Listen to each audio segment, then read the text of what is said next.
Haiku கவிதைகளின் மீது மிகுந்த நாட்டம் கொண்டவர். 20க்கும் மேற்பட்ட கவிதை நூல்களை எழுதியவர். மிக முக்கிய ஜப்பானிய கவிஞர்களின் ஹைக்கு கவிதைகளை ஆங்கிலத்திலிருந்து தமிழில் மொழிபெயர்த்தவர் கவிஞர் மணி சண்முகம் அவர்கள். இப்பொழுது ஒரு சில வார்த்தைகள். அப்படிப்பட்ட அந்த நேரத்தில் படித்த ஒரு கவிதை, தனிமையான வயல் பொம்மை, தனிமையான பறவை வந்தமர அதனதன் தனிமை அப்படின்னு சொல்லிட்டு இரா தயாளன் எழுதியிருக்கார் ஆரணியிலேருந்து. இந்த தனிமை அப்படிங்கிறது ஜப்பானுடைய கலாச்சாரத்தில் மிக முக்கியமான ஒரு விஷயம். உதாரணத்துக்கு சொல்லணும்னு சொன்னாக்கா, ஒசாகி ஹோசாயின்னு ஒரு ஹைக்கு கவிஞர் இருக்காரு. ஒரு மிகச்சிறந்த ஹைக்கு கவிஞர். இவர் ஜப்பான் நாட்டினுடைய வங்கியில ஒரு அதிகாரியா பணிபுரிகிறார், இன்சூரன்ஸ் வங்கியில. தனிமையில் இருக்க வேண்டும் என்பதற்காக தனது வேலையை ராஜினாமா செய்துவிட்டு கடைசி காலம் வரை துன்பத்திலேயே தன் வாழ்க்கையை நடத்தியவர் இந்த ஒசாகி ஹோசாய் என்னும் ஹைக்கு கவிஞர். இப்போ தனிமைக்கு அவங்க எவ்வளவு முக்கியத்துவம் கொடுக்குறாங்கன்னு பார்த்து, அப்படிப்பட்ட அந்த தனிமைக்கு முக்கியம் கொடுத்து இந்த கவிதை எழுதினதுனால எனக்கு நினைப்பு வந்தது. அந்த ஒசாகி கோசாய் எழுதின பெரும்பாலான கவிதைகள், ஹைக்கு கவிதைகள் தனிமையை குறித்துதான் பேசும்.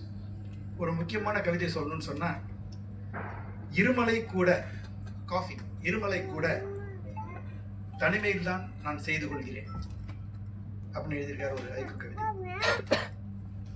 இதை விட முக்கியமானது என்னன்னா, ஹைக்குவோட பில்லர் எல்லாருக்கும் தெரியும். இப்போ எல்லாமே ஹைக்கு கவிஞர்கள் தான். அதனால ஹைக்குவை பற்றி எந்த விதமான விஷயங்களையும் உங்களுக்கு நான் நிறைய சொல்ல வேண்டிய அவசியம் இல்லை. நீங்கள் எல்லாமே ஹைக்கு கவிஞர்கள், நீங்களே எனக்கு அதிகமாக விஷயங்களை சொல்லக்கூடிய அளவுக்கு விஷயம் தெரிந்தவர்கள். அதில் மாசவோகா ஷிக்கி தெரியும். 4 பில்லர்னு சொல்கிறோம், 4 தூண்கள். ஹைக்குவோட 4 தூண்களில் ஒரு தூணான மாசவோகா ஷிக்கி ஒரு முறை சொல்கிறாரு, ஹைக்குவோட வாழ்நாள் முடிந்து விடும் சொல்லியிருக்காரு.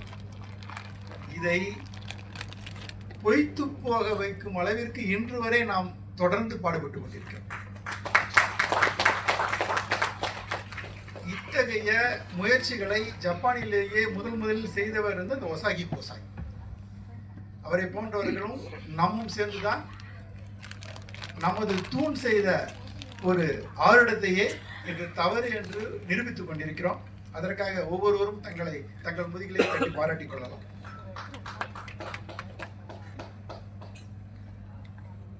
இவர் இன்னொரு கவிதை எழுதியிருக்கார், பிளம் கிளை. பிளம்ங்கிறது ஒரு மரம், பிளம் கிளை. தன் கயிற்றுடன் சிக்கியுள்ளது ஒரு தனித்த காத்தாடு. இப்போ பொதுவா இப்போ இங்கே எழுதின நம்ம கவிதைகள்லாம் படிக்கும் பொழுது எல்லாம் கைத்தட்டுறாங்க. ஜப்பானிய கவிதைகளை படிக்கும்போது யாரும் கைத்தட்ட மாட்டேங்கிறாங்க. என்ன காரணம்னா, இந்த ஜப்பானிய கவிதைகள்ல நேரடியாக விஷயங்கள் புரியாது. அது புரியணும்னா பல நாட்கள் நீங்கள் பல வருடங்கள், பல நாட்கள் நீங்கள் பாடுபடணும். இப்போ உதாரணத்துக்கு சொல்லணும்னு சொன்னால், எல்லாருக்கும் தெரிந்த ஒரு கவிதை இது. பாஷோ எழுதின கவிதை, புராதன குளம், தவளை குதித்தது, தண்ணீரின் சத்தம். புராதன குளம், தவளை குதித்தது, தண்ணீரின் சத்தம். இது யார்ட்டையாவது நான் ஒரு ஹைக்கு கவிஞர்னு சொல்லிட்டு எனக்கு பிடித்த ஹைக்கு கவிதைன்னு யார்ட்டையாவது போய் சொன்னீங்கன்னா அவங்க என்ன நினைப்பாங்க? ஏற்கனவே கவிஞர்னு சொன்னாலே மதிக்க மாட்டாங்க, ஹைக்கு கவிஞர்னு சொன்னா இன்னும் மதிக்க மாட்டாங்க. இந்த கவிதை தான் எனக்கு பிடிச்ச கவிதைன்னு சொன்னாக்கா ஒரு முடிவுக்கு வந்துருவாங்க, சரி அப்படின்னு சொல்லிட்டு. ஆனா இதனுடைய பொருள் என்ன? புராதன குளம் அது எங்கே இருக்கும்? எங்கேயோ ஒரு தொலை தூரத்தில் இருக்கும். அங்கே ஒரு தவளை அந்த தண்ணியில் குதிக்குது. இது இயல்பாக நடக்கக்கூடியது தான். அங்கே தவளை நிறையா இருக்கும்.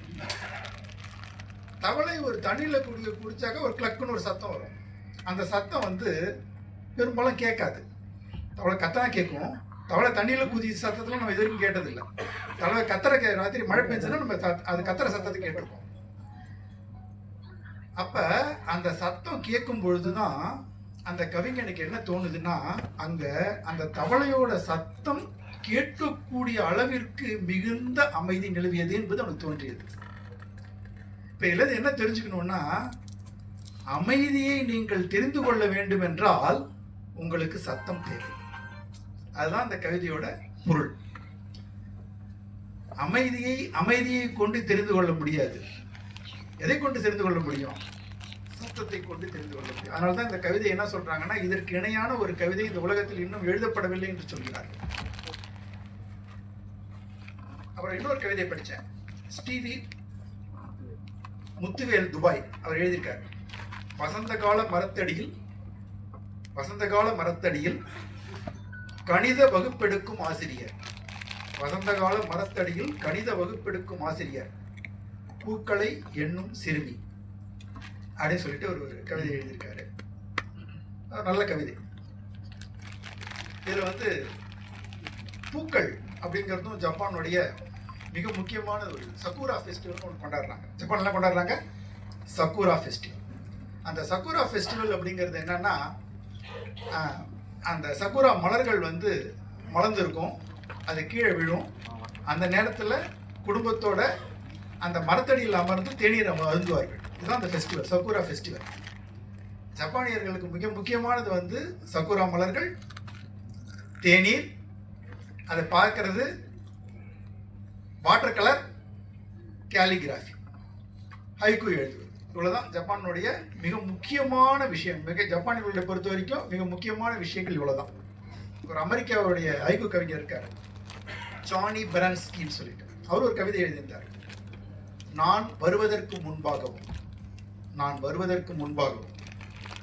நான் சென்ற பின்பு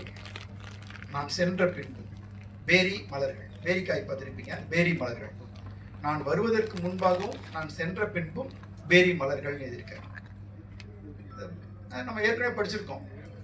men may come and men may go, I go on forever அப்படின்னு சொல்லிட்டு ஒரு கவிதை நம்ம படிச்சிருப்போம். சின்ன வயசுலலாம் ஆங்கில பாடத்தில் படிச்சிருப்போம். அந்த அர்த்தம் தான் அது. இந்த இன்னும் நிறைய பேச வேண்டிய இருக்கு, குறிப்புலாம் வச்சிருக்கேன். இருந்தாலும் இந்த நேரம் கருதி நான் குறுகிய முடிச்சுக்கொள்ள விரும்புகிறேன். ஜப்பானிய கவிதை ஹைக்கூ கவிதைகளை முக்கியமாக படியுங்கள். அவைகளில் ஒவ்வொரு கவிதையும் ஒரு பொக்கிஷம். ஒரு ஜப்பானிய கவிஞர் இருக்காங்க, சியோனி. யாருக்காவது தெரியுமா? சியோனின்னு ஒரு பெண் கவிஞர் இருக்காங்க. அவங்க ஒரு கவிதை எழுதுறாங்க. தும்பி பிடிப்பவனே. என்ன எழுதுறாங்க? தும்பி பிடிப்பவனே, எவ்வளவு தூரம் சென்றிருக்கிறாய். முதல் வரி தும்பி பிடிப்பவனே, இரண்டாவது வரி எவ்வளவு தூரம் சென்றிருக்கிறாய், மூன்றாவது வரி இன்று. இவ்வளவுதான் கவிதை. தும்பி பிடிப்பவனே, எவ்வளவு தூரம் சென்றிருக்கிறாய், இன்று. அந்த ஜப்பானிய பெண் கவிஞரான சியோனிக்கு ஒரு பிள்ளை இருக்கிறான். அவன் டெய்லி அவங்ககிட்ட சொல்லிட்டு போறான். என்ன சொல்லிட்டு போறான்? நான் தும்பி பிடிச்சிட்டு விளையாண்டுட்டு வரேன், போயிட்டு வாங்கன்னு அம்மா. இப்போ விளையாடுவான், வந்துடுவான். ஒரு நாள் போறான், வீட்டை விட்டு தும்பி பிடிக்கிறேன்னு சொல்லிட்டு போறான், வரல, இறந்துட்டான். கண் கலக்குது அந்த அம்மாவை நினைச்சாக்கா. அவன் வரல, அவங்க அழுகல. என்ன எழுதுறாங்க? ஹைக்கூ எழுதுறாங்க. தும்பி பிடிப்பவனே, எவ்வளவு தூரம் சென்றிருக்கிறாய் என்று. நன்றி, வணக்கம்.